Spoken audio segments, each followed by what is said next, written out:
Hello friends, आज के इस वीडियो में हम कक्षा 10 एनसीईआरटी भौतिक विज्ञान का अध्याय 2 मानव नेत्र तथा रंग बिरंगा संसार के बहुविकल्पी प्रश्नों को हल करेंगे, जो आपके बोर्ड की परीक्षा की दृष्टि से बहुत ही महत्वपूर्ण है और ऐसे प्रश्न करवाएंगे जो आपके बोर्ड की परीक्षा में डायरेक्ट वही पूछे जाएंगे। तो हम देखते हैं इन प्रश्नों को।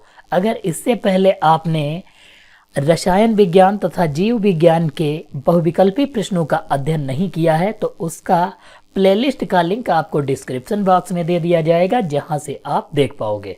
और अगर आपने थ्योरी अभी तक नहीं देखी है तो आप थ्योरी का वीडियो भी देख लें, जिससे आप इसमें पूछे जाने वाले समस्त क्वेश्चनों को बहुत ही आसानी के साथ कर पाएं। उसका लिंक आपको वीडियो के डिस्क्रिप्शन बॉक्स में मिल जाएगा। हम शुरू करते हैं इस वीडियो को। हमारा क्वेश्चन नंबर 1 दिया है, मनुष्य के स्वास्थ्य नेत्र में प्रतिबिंब बनता है। अगर मनुष्य का नेत्र स्वास्थ्य है, सही है, तो उसका प्रतिबिंब जो है कहाँ पर बनता है, यह जो है आपको बताना है। तो प्रतिबिंब जो है कहाँ पर बनता है, यह जो है पहला ऑप्शन है रेटिना, रेटिना से आगे, रेटिना के पीछे या फिर अनंत पर। तो हमारा आंसर क्या है, रेटिना पर। नेत्र में जो है प्रतिबिंब कहाँ बनता है, रेटिना पर। जैसे ये लेंस होता है और मान लेते हैं कि ये जो है नेत्र है, ये नेत्र है। जब सूर्य का प्रकाश यहाँ से जब गुजरता है हमारी आंखों पर, ये जो लेंस लगा हुआ है यहाँ पर पड़ता है, तो इसका प्रतिबिंब जो है रेटिना पर बनता है, यानी यहाँ पर जो है बनता है। अगर रेटिना से दूर बनता है तो उसे हम कहते हैं दूरदृष्टि दोष, और अगर रेटिना से पहले बन जाता है तो उसे हम कहते हैं निकट दृष्टि दोष।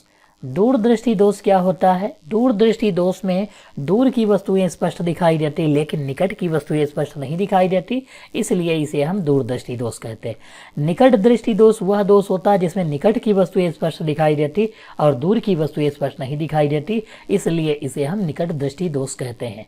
अब यहाँ पर हम दूर के लिए देख लेते हैं। जैसे ऊ आ रहा है तो दूर में ऊ आ रहा है, ऊ का मतलब उत्तल लेंस, यानी दूर दृष्टि दोष के निवारण हेतु हम किसका प्रयोग करते हैं, उत्तल लेंस का।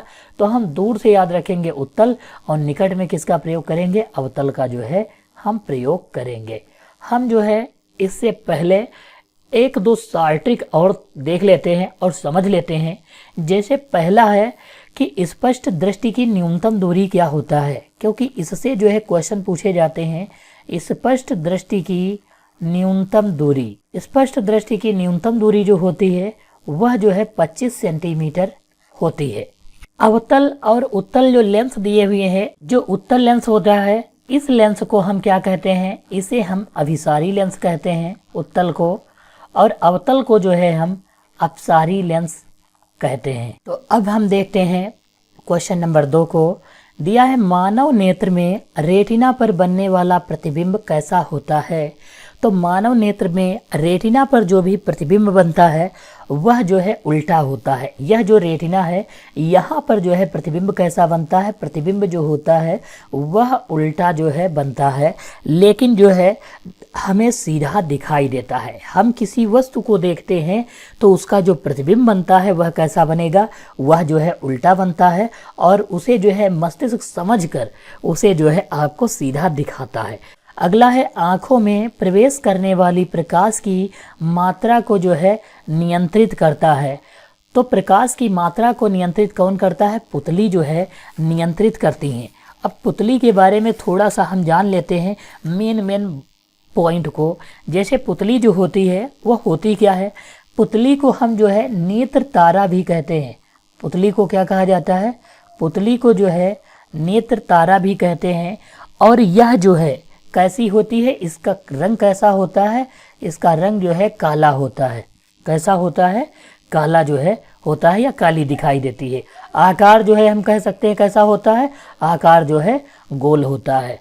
जब हम अंधकार में जाते हैं, यानी कि कम उजाला जहाँ पर होता है, तो पुतली जो होती है अपने आप जो है बड़ी हो जाती है। पुतली क्या होती है, अपने आप बड़ी हो जाती है, यानी फैल जाती। और जैसे ही हम अधिक प्रकाश में जाते हैं वहाँ पर पुतली जो होती है सिकुड़ जाती है। अब हम देखते हैं अगला क्वेश्चन, नेत्र लेंस होता है, यहाँ पर क्वेश्चन में दिया गया है नेत्र लेंस होता है अभिसारी या अपसारी या उत्तल अवतल या इनमें से कोई नहीं। नेत्र लेंस जो होता है अभिसारी होता है। अभिसारी का मतलब क्या होता है? उत्तल लेंस होता है। और अपसारी लेंस जो है किसे कहते हैं? अपसारी लेंस जो है अवतल को कहते हैं। नेत्र लेंस जो होता है वह कैसा होता है? अभिसारी होता है। हमारा अगला क्वेश्चन नंबर 5 है, स्वस्थ नेत्र के लिए दूर बिंदु स्थित होता है। अगर नेत्र स्वस्थ है तो इसका मतलब दूर बिंदु जो होता है वह अनंत होता है। अगर वस्तु जो होती है उसे हम कहाँ तक देख सकते? अनंत तक देख सकते हैं। यानी कि स्वस्थ नेत्र के लिए दूर बिंदु क्या होता है? अनंत होता है। यानी ऑप्शन संख्या डी जो है सही है। यह बहुत बार क्वेश्चन जो है बोर्ड के एग्जाम में पूछा जा चुका है। हमारा अगला क्वेश्चन नंबर 6 दिया हुआ है, स्वस्थ नेत्र के लिए मनुष्य की स्पष्ट दृष्टि की न्यूनतम दूरी कितनी होती है? तो स्पष्ट दृष्टि की न्यूनतम दूरी जो होती है 25 सेंटीमीटर होती है। अभी हमने डिस्कस किया था। अगला है, निकट दृष्टि दोष से पीड़ित व्यक्ति के लिए चश्मे में प्रयुक्त लेंस कौन सा होता है? अवतल की उत्तल होता है? यह आपको जो है कमेंट बॉक्स में इसका आंसर जो है जो भी होगा क्वेश्चन नंबर लिखकर, जैसे 7th का आंसर जो होगा उसे आपको लिखकर कमेंट करना। यानी 7th का ए है तो ए लिखोगे, बी है तो बी लिखकर कमेंट करना है।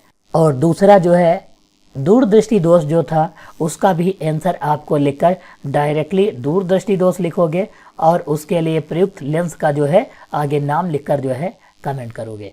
अगला है हमारा क्वेश्चन नंबर 8, दूरदृष्टि दोष के निवारण के लिए प्रयुक्त किया जाता है।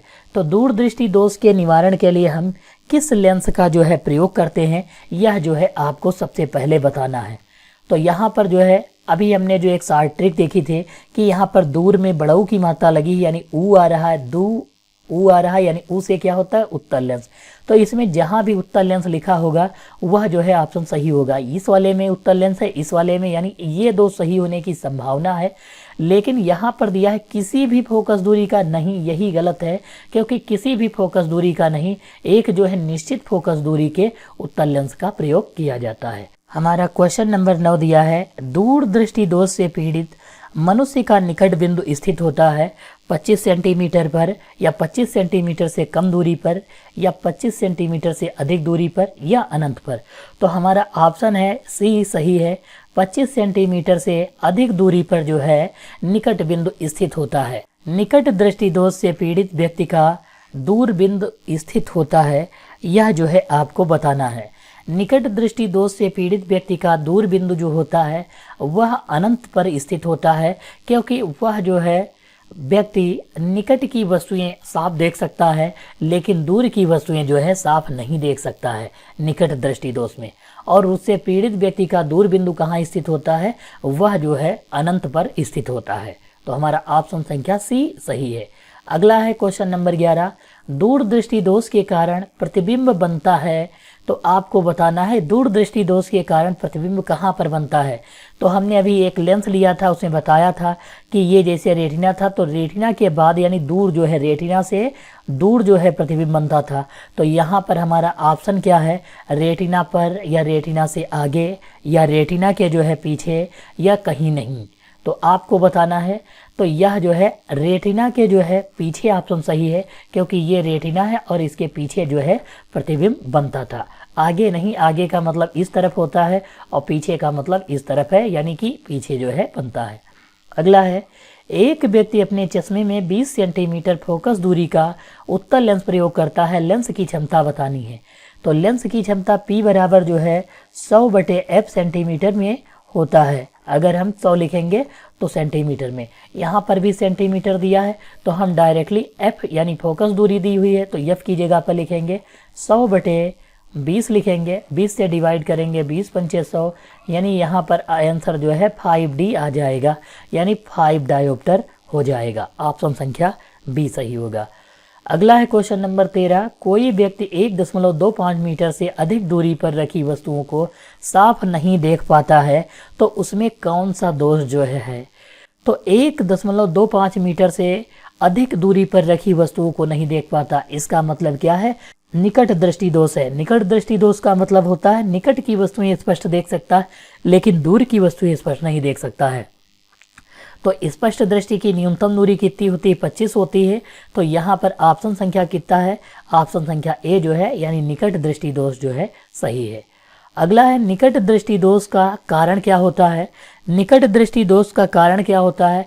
नेत्र गोलक का बढ़ जाना, जिसके कारण प्रतिबिंब जो रेटिना पर बनता था वह रेटिना से पहले बनने लगा। यानी कि ये जैसे हम मान लेते हैं यहाँ पर जो है प्रतिबिंब बनता था रेटिना पर, लेकिन जैसे ही ये गोलक बढ़ गया, जैसे यहाँ हो गया, तो रेटिना तो यहाँ था और प्रतिबिंब यहीं जो है बन गया। यानी कि यहाँ पर क्या है? नेत्र गोलक का बढ़ जाना।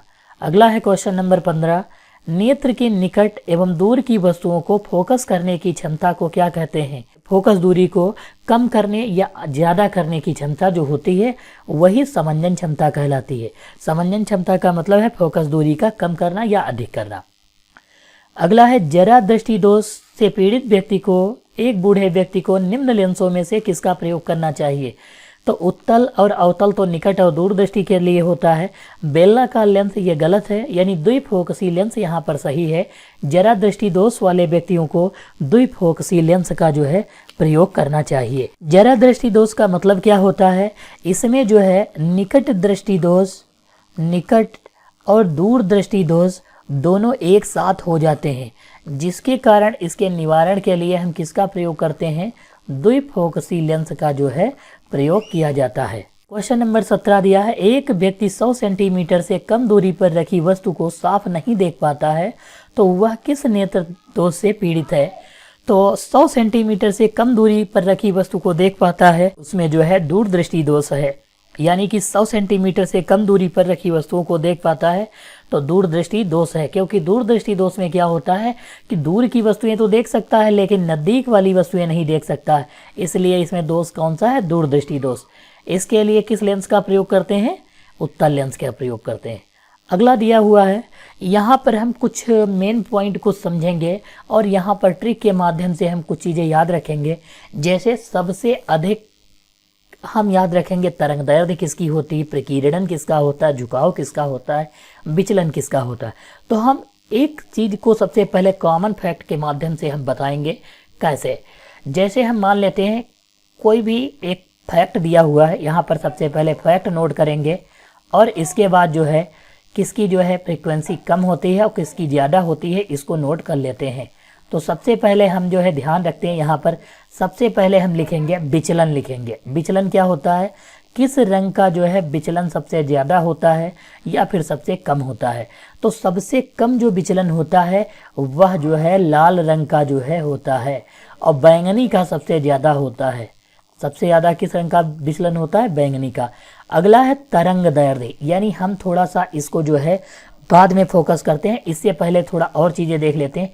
झुकाव देख लेते हैं। सबसे ज़्यादा जो है कौन सी किरणें जो होती हैं प्रिज्म से टकराती हैं तो वो जो है सबसे ज़्यादा झुकती हैं। यानी जैसे ये जा रही है प्रकाश की किरण, जब प्रिज्म से टकराएगी तो कौन सी किरण जो है सबसे ज़्यादा जो है झुकती है, ये झुकाव होता है।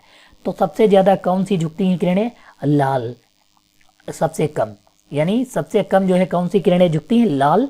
और सबसे ज़्यादा कौन सी किरणें झुकती हैं? बैंगनी। अगला जो है प्रकीर्णन, सबसे ज़्यादा प्रकीर्णन जो होता है वह किस रंग का होता है? बैंगनी का सबसे ज़्यादा प्रकीर्णन होता है। और दूसरा जो है सबसे कम प्रकीर्णन जो होता है वह लाल का होता है। किसका होता है? लाल का होता है। तो हम यहाँ पर 3 चीज़ें याद रखेंगे। सबसे पहले विचलन, झुकाव और प्रकीर्णन। विचलन, झुकाव और प्रकीर्णन जो है किसका कम है किसका ज़्यादा है? तो बैंगनी का जो है ज़्यादा होता है। बैंगनी का ज़्यादा क्यों है? इसमें वर्ड ज़्यादा लिखे हुए हैं तो इससे हम याद रखेंगे। बैंगनी और लाल दोनों में जो है सबसे ज़्यादा वर्ड किसमें? बैंगनी में, तो इसलिए बैंगनी जो है ज़्यादा है। विचलन, झुकाव और प्रकीर्णन सबसे ज़्यादा है। जबकि तरंग दैर्ध्य जो होता है, तरंग दैर्ध्य हमको एक याद रखना है, तरंग दैर्ध्य केवल सबसे ज़्यादा तरंग दैर्ध्य में उल्टा होता है। जबकि बैंगनी रंग का जो है प्रकीर्णन यानी तरंग दैर्ध्य जो होती है बैंगनी रंग की जो है कम होती है और लाल की जो है सबसे ज़्यादा होती है। तो हमको केवल तरंगदैर्ध्य वाला फैक्ट याद रखना है, बाकी सब में जो वर्ड बड़ा है वही सबसे ज़्यादा होगा। यानी कि यहाँ पर 3 चीज़ें जो हमने बताई, इसमें जो है सबसे ज़्यादा वही होगा जिसके वर्ड सबसे ज़्यादा है। 1 2 3 वर्ड हैं, यहाँ पर 2 ही वर्ड हैं, यानी बैंगनी सबसे ज़्यादा। और तरंगदैर्ध्य का याद रखेंगे कि बैंगनी में सबसे ज़्यादा है तो उसका कम होगा। बैंगनी और लाल जो है याद रखेंगे, लाल में सबसे ज़्यादा या तरंगदैर्ध्य। अब हम देखते हैं यहाँ पर क्वेश्चन नंबर 18। जब एक श्वेत प्रकाश की किरण को कांच से बने किसी प्रिज्म से गुजारती है तो किस रंग का किरण के लिए सबसे अधिक विचलन होता है? तो सबसे अधिक विचलन किसका होता है यहाँ पर हम देखेंगे। देखो विचलन किसका सबसे अधिक है? बैंगनी रंग का, यानी कि ऑप्शन संख्या बी जो है 18 में सही है। सबसे कम विचलन किसका है? लाल रंग का। अगला है क्वेश्चन नंबर 19। जब श्वेत प्रकाश कांच के प्रिज्म से गुजरता है तो न्यूनतम विचलन किसका होता है? न्यूनतम विचलन आपको बताना है किसका होता है, तो न्यूनतम विचलन जो है लाल रंग का होता है। यह 2 क्वेश्चन विचलन से संबंधित है, कम विचलन, और दूसरा अधिकतम विचलन किसका होता है? अधिकतम बैंगनी का, न्यूनतम लाल का होता है, यानी ऑप्शन संख्या बी सही है। अगला है श्वेत प्रकाश के 7 रंगों में किसकी आवृत्ति अधिकतम होती है? यहाँ पर आपको जो है बताना है आवृत्ति जो है सबसे अधिक किसकी होती है। तो आवृत्ति वाला भी हम फैक्ट यहाँ पर लिख लेते हैं, आवृत्ति लिख लेते हैं। आवृत्ति भी इन चारों के साथ में जो है शामिल होगी। आवृत्ति लाल की जो है कम होती है और जबकि बैंगनी की सबसे ज़्यादा होती है, ये भी याद रखेंगे। यानी यहाँ पर क्या पूछा? आवृत्ति अधिकतम किसकी होती है? तो बैंगनी की, और कम किसकी होती है? लाल की। तो विचलन, झुकाव, प्रकीर्णन और आवृत्ति ये सब जो है किसकी ज़्यादा होती है? बैंगनी रंग की। अगला क्वेश्चन है श्वेत प्रकाश के वर्ण क्रम में प्राप्त रंगों का क्रम रंगों के नाम के प्रथम अक्षर से बने निम्न शब्द संकेत द्वारा व्यक्त कीजिए। इसका जो शॉर्टकट होता है विबग्योर होता है, VYBGYOR। 7 रंग होते हैं, 2 2 4 3 7 हो गए। VIBGYOR, VIBGYOR, VIBGYOR, यानी ऑप्शन संख्या ए जो है 21 का सही है।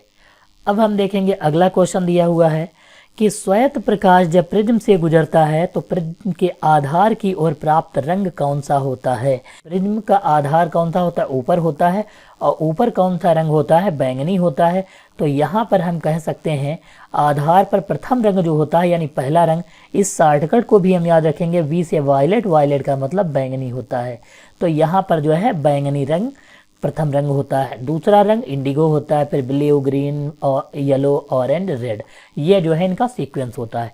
तो प्रथम रंग कौन सा होता है? बैंगनी। अंतिम रंग कौन सा होता है? आर लिखा यानी रेड होता है।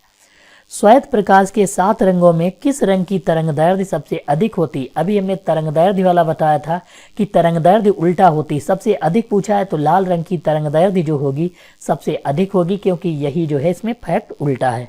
क्वेश्चन नंबर 24 दिया है श्वेत प्रकाश के निम्न रंगों में से किस रंग की तरंगदैर्ध्य न्यूनतम होती है? तो अभी तरंगदैर्ध्य वाले में फैक्ट उल्टा था, तो अधिकतम किसकी थी? लाल की, और कम किसकी है? बैंगनी रंग की। यानी 24 का ऑप्शन संख्या ए जो है सही है। न्यूनतम का मतलब क्या होता है? कम होता है। अगला है प्रकाश के किस रंग का न्यूनतम प्रकीर्णन होता है? प्रकीर्णन की बात की, ये तो चारों में से था, यानी कम की बात की है, तो कम का मतलब लाल में कम वर्ण है, यानी कि ऑप्शन संख्या ए जो है सही है। किस रंग के प्रकाश का प्रकीर्णन सबसे अधिक होता है, ज़्यादा है? तो आपको इसका आंसर जो है कमेंट बॉक्स में कमेंट करना है। अगला क्वेश्चन है श्वेत प्रकाश के अपने अवयवी रंगों में विभाजित होने की प्रक्रिया क्या कहलाती है? श्वेत प्रकाश का अपने अवयवी रंगों में विभाजन होने की क्रिया प्रकाश का वर्ण विक्षेपण जो है कहलाती है, यानी ऑप्शन संख्या सी जो है सही है। क्वेश्चन नंबर 28 दिया हुआ है प्रकाश आकाश का नीला क्यों दिखाई देता? आकाश का रंग जो है वह नीला जो है क्यों दिखाई देता है, यह जो है आपको बताना है। तो आकाश का रंग जो है नीला प्रकीर्णन के कारण दिखाई देता है, क्योंकि इसी के कारण रंग जो है फैलते हैं। ठीक है, तो आकाश का रंग नीला क्यों दिखाई देता है? प्रकाश के प्रकीर्णन के कारण। हमें यह जो है याद रखना है, मोस्ट इम्पॉर्टेंट क्वेश्चन है। अगला है चंद्रमा के तल पर देखने से आकाश दिखाई देगा, तो वह जो है कैसा दिखाई देगा? उसका रंग जो है काला दिखाई देगा। अगला है निम्न में से किसके कारण तारे क्यों टिमटिमाते हैं? तो तारों का टिमटिमाना यह जो है वायुमंडलीय अपवर्तन के कारण होता है। किसके कारण होता है? यह जो है अपवर्तन की घटना है। अगर जो प्रकीर्णन की बात करेगा, अगर कहीं पर कोई क्वेश्चन प्रकीर्णन से संबंधित आता है तो जैसे हमारा टिंडल प्रभाव पूछेगा कि टिंडल प्रभाव किससे संबंधित है, तो हम कह सकते हैं प्रकीर्णन से संबंधित है। आकाश का नीला रंग किससे संबंधित है? नीला वाला भी क्वेश्चन पूछा गया था, तो किससे संबंधित है? यह जो है प्रकीर्णन की घटना है। खतरे के सिग्नल लाल क्यों बनाए जाते हैं? तो हम यहाँ पर कह सकते हैं खतरे के सिग्नल, शार्ट में लिख लेते हैं, लाल क्यों बनाए जाते हैं? तो यहाँ पर जो है यह किसकी घटना है? यह जो है प्रकीर्णन के कारण होता है। ये 3 पॉइंट हम याद रखेंगे प्रकीर्णन वाले में। और वर्ण विक्षेपण वाले में हम याद रखेंगे इंद्रधनुष। इंद्रधनुष किस घटना के कारण दिखाई देता है? तो इंद्रधनुष जो होता है प्रकाश का जो है वर्ण विक्षेपण होता है। वर्ण विक्षेपण के कारण जो है हमें क्या दिखाई देता है? इंद्रधनुष जो है दिखाई देता है। अगला है क्वेश्चन नंबर 31 दिया हुआ है, सूर्योदय के समय सूर्यास्त के रक्ताभ यानी लाल प्रतीत होने का कारण क्या है? यह जो है आपको बताना है। क्वेश्चन संख्या 31 दिया हुआ है, तो इसका आंसर क्या है? लाल क्यों प्रतीत होता है? यह जो है प्रकीर्णन के कारण होता है। हमारा यह अध्याय का क्वेश्चन नंबर 31 अंतिम क्वेश्चन था। इतने क्वेश्चन हमने किए जो आपके परीक्षा की दृष्टि से बहुत ही मोस्ट इम्पॉर्टेंट क्वेश्चन जो है करवाए गए। अगर आपको किसी भी क्वेश्चन में कोई डाउट है या समझ में नहीं आता तो आप कमेंट कर सकते हो, हम उसे दोबारा रिपीट कर देंगे नेक्स्ट वीडियो में।